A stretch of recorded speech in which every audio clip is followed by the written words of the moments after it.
We are graphing absolute value functions, and we want to write an equation for the graph below. So in order to do that, we have to be able to remember what the general form of the equation is. And so I'm going to write it out, change the colors of the pen. So y equals the absolute value of x, and that minus sign, those things will always be in the equation. And then the things that are going to change are the slope, or the a value, and then the vertex, which is going to be h plus k. So the first thing we have to look for, you either check out the slope, or I like to start with the vertex. So the vertex,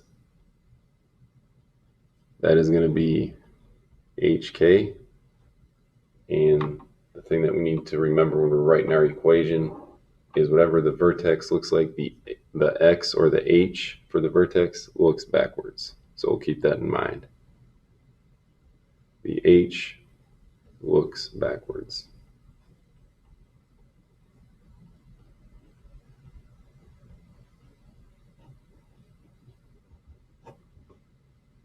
All right. So the next thing that we can look at, h looks backwards, we have to find the vertex. So our vertex is right here.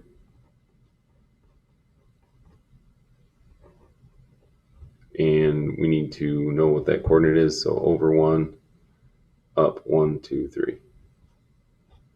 So to the right 1, up 3, that's the vertex, 1, 3. The other thing that we're going to need is we're going to need our slope, or the a value.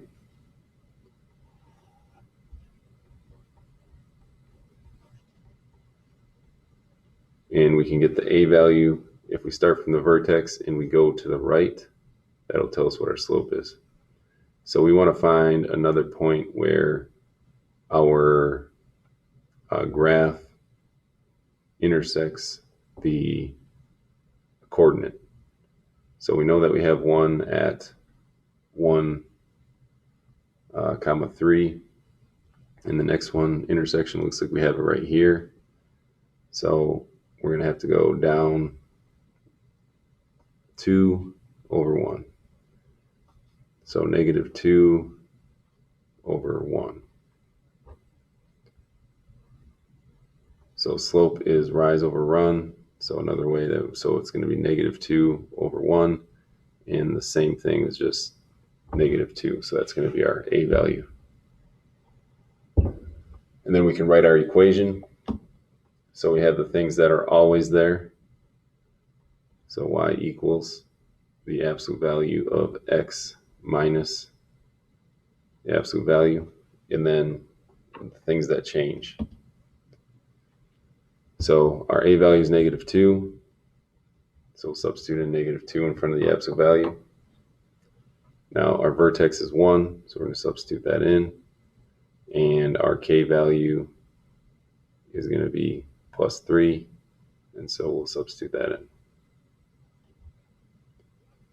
in. And the reason, remember, we said h looks backwards, even though our